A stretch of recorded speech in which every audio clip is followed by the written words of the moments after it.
Sir, Congress ഒരുപാട് കാലമായിട്ട് പറഞ്ഞുകൊണ്ടിരിക്കുന്ന ഒരു കാര്യമുണ്ട്. സിപിഎം, ബിജെപി അന്തർധാരയുണ്ട്, അല്ലെങ്കിൽ ഇതെല്ലാം ഒത്തുകളിയാണ് എന്ന്.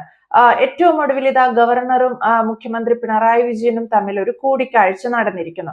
ആ കൂടിക്കാഴ്ച യഥാർത്ഥത്തിൽ നടന്നിരിക്കുന്നത് സംസ്ഥാനത്ത് സമാധാനം പുലരാൻ വേണ്ടിയാണ്. വിദ്യാർത്ഥി സംഘടനകൾ വീണ്ടും വീണ്ടും തെരുവിലേക്ക് ഇറങ്ങാതിരിക്കാനാണ്. നേരത്തെ ഉണ്ടായിരുന്ന മുൻ ഗവർണർ ആരിഫ് മുഹമ്മദ് ഖാനുമായി സംസ്ഥാന സർക്കാരിനുണ്ടായ വിഷയം, SFI ഇടപെട്ടതൊക്കെ നമുക്ക് മുന്നിൽ ഉദാഹരണമായിട്ടുണ്ട്. അത് തന്നെ ഗവർണർ രാജേന്ദ്ര ആർലേക്കറിലൂടെ നടക്കരുത് എന്ന് കരുതിയിട്ടാവണം. പക്ഷേ കോൺഗ്രസിന് ഇതിന് നൽകുന്ന കോൺഗ്രസ് ഇതിനെ കാണുന്ന ഒരു രീതി എന്ന് പറയുന്നത് തികച്ചും വ്യത്യസ്തമായാണ്. നിങ്ങൾ പറയുന്നതിലാണ് യാഥാർത്ഥ്യം എന്നിപ്പോഴും ഉറച്ചു വിശ്വസിക്കുന്നുണ്ടോ? എന്തിനാണ് ചർച്ചകൾ ഇത്തരത്തിൽ പരിഹരിക്കപ്പെടുമ്പോൾ നിങ്ങൾ ഇത്രയും ആവേശം കൊള്ളുന്നത്? അല്ല, നീതു നോക്കൂ, പൊതുവിലുള്ള ഒരു ചൊല്ലാണ്, എന്താണ്, പാമ്പു ചത്താൽ വാർത്ത പരുന്തു ചാകുന്നിടം വരെ എന്ന്. അത് നമ്മൾ ആരിഫ് മുഹമ്മദ് ഖാന്റെ കാര്യത്തിൽ എങ്ങനെ ചേർത്ത് വായിക്കാമെന്ന് ചോദിച്ചാൽ, സർക്കാർ വലിയ പ്രതിസന്ധിയിൽ നിൽക്കുമ്പോൾ, പ്രത്യേകിച്ച് പിണറായി വിജയന്റെ ഗവൺമെന്റ് വലിയ പ്രതിസന്ധികളിൽ നിൽക്കുന്ന സമയത്ത് ഈ ആരിഫ് മുഹമ്മദ് ഖാൻ, അതായത് മുൻ ഗവർണർ ഡോക്ടർ ആരിഫ് മുഹമ്മദ് ഖാൻ എന്തെങ്കിലും ഒരു വിഷയം സർക്കാരുമായി പെട്ടെന്ന് അങ്ങ് ഉണ്ടാക്കും, ഒരു ചക്കളത്തി പോരാട്ടം ഉണ്ടാകും. ആ ചക്കളത്തി പോരാട്ടം ഉണ്ടാകുന്ന സമയത്ത് പിണറായി വിജയനും അദ്ദേഹത്തിന്റെ മന്ത്രിസഭയ്ക്കും അദ്ദേഹത്തിന്റെ പാർട്ടിക്കും ഗവർണറിനെതിരെ വലിയ മാസ് ഡയലോഗുകൾ, ഇപ്പൊ സുരേഷ് ഗോപി BJP-യിലാണെങ്കിലും പഴയ സുരേഷ് ഗോപി സിനിമകളിലെ പോലെ, ഈ രഞ്ജി പണിക്കർ എഴുതി കൊടുക്കുന്നത് പോലെ ജസ്റ്റ് റിമെമ്പർ ദാറ്റ് എന്നൊക്കെ പറയുന്ന രീതിയിലുള്ള, കൂട്ടത്തിലൊരുത്തന്റെ ചോര കണ്ടാൽ നിനക്ക് നോവില്ല എന്നൊക്കെ പറയുന്നത് പോലുള്ള ചില ഒരു പഞ്ച് ഡയലോഗുകൾ അടിക്കാൻ വേണ്ടി ഒരു സ്പേസ് ഉണ്ടാക്കി കൊടുക്കുന്നുണ്ട് ആർക്ക്? പിണറായി വിജയൻ ഗവൺമെന്റിന്. അത് നീതു, പിണറായി വിജയൻ വേഴ്സസ് എന്താണ് നമ്മുടെ ഡോക്ടർ ആരിഫ് മുഹമ്മദ് ഖാൻ എന്ന് ഗൂഗിളിൽ അടിച്ചിട്ട് ആ ക്രോണോളജി നോക്കിയാൽ മതി. അതായത് സർക്കാർ പ്രതിസന്ധിയിൽ നിൽക്കുന്ന സമയത്ത് ഗവർണർ സർക്കാരിനെ വെല്ലുവിളിക്കും, സർക്കാർ ഉടനെ ഗവർണറിനെ വെല്ലുവിളിക്കും, എന്നിട്ട് ഇവിടുത്തെ പാവപ്പെട്ട മതേതര വിശ്വാസികളെ മുഴുവൻ, ഇതാ ഞങ്ങൾ ഗവർണറുമായി വലിയ പോരാട്ടത്തിലാണ്, ഞങ്ങൾ RSSുമായി വലിയ പോരാട്ടത്തിലാണ് എന്നൊരു പ്രതീതി സൃഷ്ടിക്കുകയാണ് സർക്കാർ ചെയ്തു വന്നിരുന്നത്. അത് ആർലേക്കറിന്റെ കാര്യത്തിലും വളരെ കൃത്യമായി അതേ പാറ്റേൺ ആണ് നമ്മൾ കണ്ടുവരുന്നത്. XY എന്നുള്ളതല്ല, ആരിഫ് മുഹമ്മദ് ഖാൻ ആണോ ആർലേക്കർ ആണോ എന്നുള്ളതിന്റെ അകത്ത് വ്യത്യാസമില്ല. ആർലേക്കർ വരുന്നു, ആദ്യം സർക്കാരുമായി യാതൊരുവിധ പ്രതിസന്ധിയും ഉണ്ടാകുന്നില്ല. എന്നാൽ സർക്കാർ ചില പ്രതിസന്ധികളിലേക്ക് എത്തുമ്പോൾ ആർലേക്കർ ഉടനെ SFIയെ വെല്ലുവിളിക്കും. SFI മരത്തിന്റെ മുകളിൽ കയറി ഇതാ VD സതീശൻ പോയ ഫോട്ടോ കാണിക്കുന്നു. ഉടനെ തന്നെ നാട്ടിലുള്ള എല്ലാ മാധ്യമങ്ങളും അരിയാഹാരം കഴിക്കുന്നവരും ഈ VD സതീശന്റെ ഒരു ഫോട്ടോ വെക്കുമ്പോൾ ഇത് 1 ഡസൻ ഫോട്ടോകൾ പിണറായി വിജയൻ RSS നേതാക്കളുടെ മുമ്പിൽ കുനിഞ്ഞു കുമ്പിട്ട് നിൽക്കുന്ന ഫോട്ടോകൾ എടുത്തു വെക്കുന്നു. ഈ പാവപ്പെട്ട ശിവപ്രസാദ് എന്ന് പറയുന്ന SFIയുടെ സംസ്ഥാന പ്രസിഡന്റ് ഇളിഫ്യനാകുന്നു. അയാളെ ബലി കൊടുക്കുകയാണ് ചെയ്തത്. എനിക്ക് അയാളോട് വലിയ പരിതാപമുണ്ട്. അയാളെ പ്രതി ഓർത്ത് എനിക്ക് വലിയ സഹതാപം അദ്ദേഹത്തോടുണ്ട്. കാര്യം സർക്കാരിനെ ഒന്നും താങ്ങി നിർത്താൻ വേണ്ടി, സർക്കാരും ഗവർണറുമായി നടക്കുന്ന ചക്കളത്തി പോരാട്ടത്തിന്റെ കഥകളൊന്നും അറിയാതെ സ്റ്റേജിൽ കയറി കോമാളിയുടെ വേഷം ചെയ്യേണ്ടി വരുന്ന ഒരു പാവപ്പെട്ടവനാണല്ലോ അദ്ദേഹം എന്ന് ഞാൻ ഓർക്കുകയാണ്. നോക്കൂ, സർക്കാരിനെ സംബന്ധിച്ച് സർക്കാർ ഇതിനു മുമ്പും, അതായത് മുഹമ്മദ് ഖാൻ ആയിരുന്ന സമയത്തും ആരിഫ് മുഹമ്മദ് ഖാൻ ആയിരുന്ന സമയത്തും ഇവർ പ്രശ്നമുണ്ടാക്കും. പിറ്റേ ദിവസം ആരിഫ് മുഹമ്മദ് ഖാൻ കാശ്മീരിൽ നിന്നുള്ള ലഡു ക്ലിഫ് ഹൗസിലേക്ക് അയക്കും.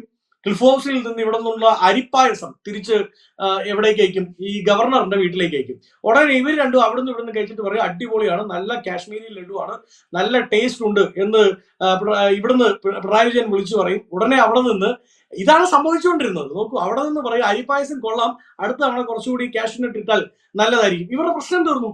അതായത് ലഡുവിലും അരിപ്പായസത്തിലും സെറ്റിൽ ചെയ്യുന്ന രാഷ്ട്രീയമാണ് അന്ന് ആരിഫ് മുഹമ്മദ് ഖാൻ വേഴ്സസ് പിണറായി വിജയൻ നമ്മൾ കണ്ടത്. ആർലേക്കറുമായി ബന്ധപ്പെട്ടും അതാണ്. ആർലേക്കറുമായി ബന്ധപ്പെട്ട് SFI നടത്തിയ സമരം, അവർ പറയുന്നത് എന്താണ്? ശിവപ്രസാദ് എന്ന് പറയുന്ന അവരുടെ ഈ വലിയ വായിൽ മണ്ടത്തരം സത്യമാണ് എന്നുള്ള രീതിയിൽ അവതരിപ്പിക്കാൻ കഴിവുള്ള SFIയുടെ സംസ്ഥാന പ്രസിഡന്റ് അദ്ദേഹം പറഞ്ഞത് എന്താണ്? ഞങ്ങൾ SFI ആ SFI ഗവർണറെ വെല്ലുവിളിക്കുന്നത് ഞങ്ങളുടെ ഉത്തമ വിശ്വാസത്തിന്റെ പുറത്താണ്. ഞങ്ങൾ നടത്തുന്ന സമരം ആശയപരമാണ്. ഞങ്ങൾ നടത്തുന്ന സമരങ്ങളിൽ വിവിധ ഡിമാൻഡുകൾ ഉന്നയിച്ചിട്ടുണ്ട് എന്നാണ്. അപ്പൊ ഞാൻ ചോദിക്കുന്നത്, ഇന്നലെ പോയി പിണറായി വിജയൻ ഇപ്പോ ലഡുവും അരിപ്പായസവും ഉണ്ടായിരുന്നില്ലെങ്കിലും വലിയ ഷോളൊക്കെ ഇട്ട് വലിയ പൂവൊക്കെ ബൊക്കെയൊക്കെ കൊടുത്ത് സെറ്റിൽ ചെയ്തല്ലോ ആർലേക്കറുമായി. ഞാൻ ചോദിക്കുന്നത്, SFI മുമ്പോട്ട് വെച്ച ഏത് ഡിമാൻഡാണ് ആർലേക്കർ ഈ ഒരു കൂടിക്കാഴ്ചയിലൂടെ അംഗീകരിച്ചത്? SFI മുമ്പോട്ട് വെച്ച ആശയപരമായ സമരത്തിന് എന്ത് ശമനമാണ് ആർലേക്കർ പിണറായി വിജയൻ കൂടിക്കാഴ്ചയിലൂടെ കിട്ടിയത്? കിട്ടിയില്ല. അപ്പൊ SFIയെ ബലിയാടാക്കുകയല്ലേ ചെയ്യുന്നത്. അതായത് സർക്കാരിന് ഗവർണറുമായി ഒരു റാപ്പോർട്ട് ഉണ്ടാക്കാൻ വേണ്ടി അല്ലെങ്കിൽ ഗവർണർ മുമ്പോട്ട് വെക്കുന്ന ചില വിഷയങ്ങളിൽ സർക്കാരിന് ഒരു ഒരു ഒരു മീഡിയേഷൻ നടത്താൻ വേണ്ടി സർക്കാർ നോക്കൂ, ഇതേ SFI പിള്ളേർ അവിടെ സമരം നടത്തുന്നുണ്ട്, അത് സെറ്റിൽ ചെയ്തേക്കാം, പക്ഷെ ഗവർണർ ഞങ്ങളുമായി ഇങ്ങനെ പോകണം എന്ന് പറയാൻ വേണ്ടി ഒരു മീഡിയേഷൻ ടോക്ക് നടത്താൻ വേണ്ടി സർക്കാർ ബലിയാടാക്കുകയാണ് SFI. ആ ബോധം പോലും SFI എന്ന് പറയുന്ന സംഘടനയ്ക്ക് ഇല്ലാതെ പോകുന്നത് എന്തുകൊണ്ടാണ് എന്ന് എനിക്കറിയില്ല. രണ്ട്, ചക്കളത്തി പോരാട്ടം എന്ന് ഞാൻ പറയാൻ കാരണം, ഞാൻ നേരത്തെ സൂചിപ്പിച്ചല്ലോ, ഇവർ നടത്തുന്ന വെല്ലുവിളികൾ, ഗോഗ്വാ വിളികൾ, ഇവർ നടത്തുന്ന വലിയ പോരാട്ടങ്ങൾ, ഇതൊക്കെ അവർ പറയുന്ന ആശയപരമാണ്. ഞങ്ങൾ RSSനെതിരാണ്, ഞങ്ങൾ വർഗീയവാദികൾക്കെതിരാണ്, നോക്കൂ അതുകൊണ്ടാണ് ഞങ്ങൾ ഇങ്ങനെ വിളിക്കുന്നത്, ഇങ്ങനെ സംസാരിക്കുന്നത് എന്ന് പറയുന്ന ഇവർ, ഞാൻ ഈ നേരത്തെ പറഞ്ഞ ഇവരുടെ ആശയം, ഇവരുടെ ഐഡിയോളജിക്കൽ എന്താ പറയുന്നത്, ബഹുസ്ഫുരണം, ഇതൊക്കെ ഈ ലഡു കണ്ടു കഴിയുമ്പോൾ തീരുകയാണ്. കാശ്മീരി ലഡു കണ്ടു കഴിയുമ്പോൾ അതിൽ ലഡു ഇങ്ങനെ പൊടിഞ്ഞു പോകുന്നത് പോലെ ഇവരുടെ ആശയപരമായ സമരം പൊടിഞ്ഞു തകർന്നു പോവുകയാണ് എന്ന് പറഞ്ഞാൽ എന്തൊരു നാണക്കേടാണ്, എന്തൊരു മാന്യതയില്ലായ്മയാണ് ഈ സമരവുമായി ബന്ധപ്പെട്ട് CPM മുമ്പോട്ട് വെക്കുന്നത് എന്നത് വളരെ പ്രധാനപ്പെട്ട ചോദ്യമാണ്. ഞാൻ ഇതിനെ ഉപമിക്കാൻ ശ്രമിക്കുന്നത്, ഈ നീതു പണ്ട് ബാലരമ വായിച്ചിട്ടുണ്ടല്ലോ, അതിൽ ഈ മായാവി ഈ രാജുവും രാധയും എന്തെങ്കിലും പ്രശ്നത്തിൽ പെടുമ്പോൾ രാജുവും രാധയും കൂടെ ഒരുമിച്ച് മായാവി എന്ന് വിളിക്കും. ഉടനെ മായാവി വന്ന് രാജുവിനെ രാധയും രക്ഷിച്ചുകൊണ്ട് പോകും. അതുപോലെയാണ് സർക്കാർ എന്തെങ്കിലും പ്രതിസന്ധിയിൽ പെടുമ്പോൾ, സർക്കാർ എന്തെങ്കിലും ഭരണപരമായ പ്രതിസന്ധികളിൽ വീണു പോകുമ്പോൾ, സർക്കാരിന്റെ ഭാഗത്ത് നിന്ന് എന്തെങ്കിലുമൊക്കെ പ്രതിസന്ധികൾ ഉണ്ടാകുമ്പോൾ ഉടനെ പിണറായി വിജയൻ ആർലേക്കർ ആണ് ആർലേക്കർ, അല്ലെങ്കിൽ മുഹമ്മദ് ഖാൻ ആണെങ്കിൽ ആരിഫ് മുഹമ്മദ് ഖാൻ, ഉടനെ ഗവർണറെ വിളിക്കും, ഗവർണർ വരും, ആ വിഷയത്തിന് മുകളിൽ വേറൊരു വിഷയം ഇടും, ബാക്കി വാർത്തകൾ മുഴുവൻ മുങ്ങിപ്പോകും, ബാക്കി എല്ലാ വാർത്തകളും അതിൽ മുങ്ങിപ്പോകും. നോക്കൂ, സർക്കാർ ഈ കോട്ടയം മെഡിക്കൽ കോളേജിൽ ബിന്ദുവിന്റെ മരണം ഉണ്ടാവുന്നു. ആ ബിന്ദുവിന്റെ മരണമുണ്ടായി, ആ മരണമുണ്ടായതിനു ശേഷമല്ലേ SFI സമരം ഏറ്റെടുത്തത്. SFIയുടെ സമരത്തിന്റെ ഏറ്റവും പ്രധാനപ്പെട്ട ആണിക്കൽ എന്തായിരുന്നു? അത് രജിസ്ട്രാറെ സസ്പെൻഡ് ചെയ്തതുമായി ബന്ധപ്പെട്ടാണ്. നീതു ChatGPTയിലോ അല്ലെങ്കിൽ ഗൂഗിളിലോ അടിച്ചു നോക്കണം. രജിസ്ട്രാറെ സസ്പെൻഡ് ചെയ്യുന്നത് ബിന്ദു എന്ന് പറയുന്ന കോട്ടയത്തെ ഒരു സാധാരണക്കാരി മെഡിക്കൽ കോളേജ് തകർന്നു വീണ് മരിക്കുന്നതിന് ഏതാണ്ട് ഒരാഴ്ച മുമ്പാണ്. ആ സമയത്ത് SFI പ്രതിഷേധം അറിയിച്ചിട്ടുണ്ട്. KSUവിനെ പോലെ തന്നെ പ്രതിഷേധം അറിയിച്ചു. അവർ ചെറിയ ചെറിയ സമരങ്ങളൊക്കെ നടത്തിയില്ല എന്നൊന്നും ഞാൻ പറയില്ല. പക്ഷേ ബിന്ദു മരിക്കുന്നു, 2 ദിവസം കഴിഞ്ഞപ്പോൾ SFIക്ക് തോന്നുകയാണ് നമ്മൾ ഈ സമരം ഇങ്ങനൊന്നും പോരാ, ഈ സമരം പ്രക്ഷുബ്ധമാവണം, ഈ സമരത്തിന്റെ ഊറ്റം ഇത്രയൊന്നും പോരാ, നമ്മളിതാ യൂണിവേഴ്സിറ്റിക്കുള്ളിലേക്ക് കടന്നു ചെല്ലാൻ പോകുന്നു എന്ന് തീരുമാനിച്ച് ഇവർ സമരം അക്രമോത്സുകമാക്കുന്നു. എന്തുകൊണ്ടാണ്?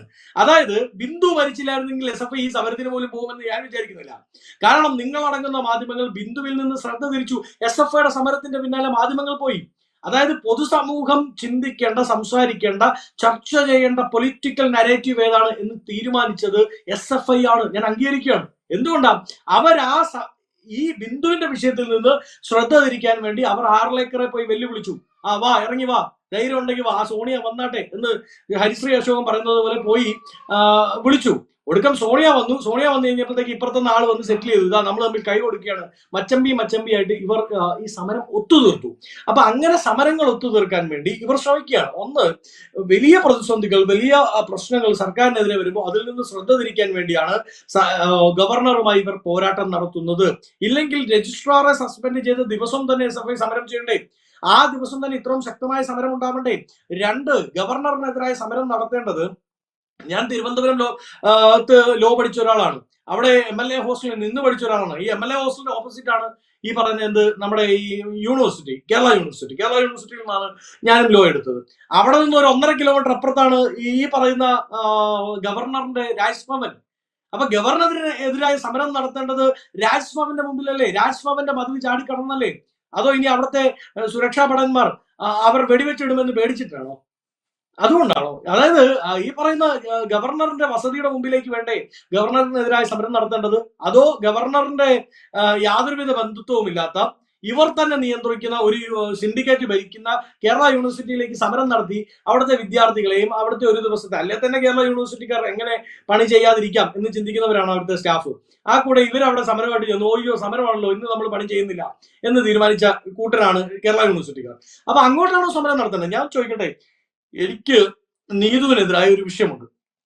ഞാൻ നീതുവിനെതിരെ സമരം ചെയ്തു. ഞാൻ നീതുവിനെതിരെ സമരം ചെയ്യുന്നത് നീതുവിന്റെ വീട്ടുപടിക്കലല്ലേ, അല്ലെങ്കിൽ നീതു വർക്ക് ചെയ്യുന്ന സ്ഥാപനത്തിലല്ലേ. അല്ലാതെ ഞാൻ നീതുവിന്റെ വീടിന്റെ അവിടെ നിന്ന് 1.5 കിലോമീറ്റർ അപ്പുറത്തുള്ള നീതുവിന്റെ കുഞ്ഞമ്മയുടെ വീട്ടിലേക്ക് സമരം ചെയ്തിട്ട് കാര്യമുണ്ടോ? അല്ലെങ്കിൽ അമ്മാവന്റെ വീട്ടിലേക്ക് സമരം ചെയ്തിട്ട് കാര്യമുണ്ടോ? അപ്പോൾ ആ ഒരു പൊളിറ്റിക്കൽ നൈതികതയില്ലായ്മ, ഒരു ബോധമില്ലായ്മ ആർക്കുണ്ട്? ഈ പറയുന്ന പുതിയ നേതാക്കൾക്ക്, അവരുടെ ഭാഗത്തു നിന്നുള്ള വിദ്യാർത്ഥി നേതാക്കൾക്കുണ്ട്.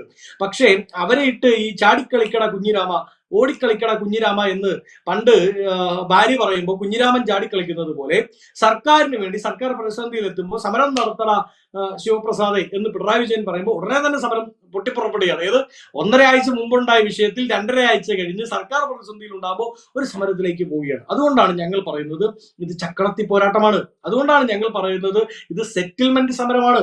അതുകൊണ്ടാണ് ഞങ്ങൾ പറയുന്നത് ഇത് പിണറായി വിജയനെ രക്ഷിക്കാൻ വേണ്ടി ആർലേക്കറും RSSും BJPയും ചേർന്ന് നടത്തുന്ന ഒരു പൊറാട്ട് നാടകമാണ്. അപ്പം അത്തരം ജനകീയ വിഷയങ്ങളിൽ നിന്ന് ശ്രദ്ധ തിരിക്കുന്ന പൊറാട്ട് നാടകമാണ് ഇവർ നടത്തുന്നത്. ആ പൊറാട്ട് നാടകത്തിൽ ജനം വീണു പോകാതിരിക്കട്ടെ എന്നുള്ളതാണ് എന്റെ ആശ.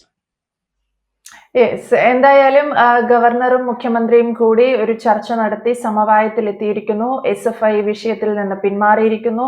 ഭാരതാംബ വാർത്തകളിൽ നിന്നും മാറിയിരിക്കുന്നു. അങ്ങനെ ഇവർ തമ്മിൽ എത്തിച്ചേർന്ന ഒരു ചർച്ച, അല്ലെങ്കിൽ ഇതിൽ നിന്നും ഇവരുടെ ഒരു നിലപാടിനെ കോൺഗ്രസ് വളരെ വ്യത്യസ്തമായ ഒരു ഹിഡൻ അജണ്ട നടപ്പിലാക്കിയിരിക്കുന്നു എന്ന രീതിയിലാണ് ചിത്രീകരിക്കുന്നത്. ആ യാഥാർത്ഥ്യത്തിൽ തന്നെ കോൺഗ്രസ് ഉറച്ചു വിശ്വസിക്കുന്നു എന്നുള്ളതും ശ്രദ്ധേയമാണ്, വ്യക്തമാണ്. Thank you sir.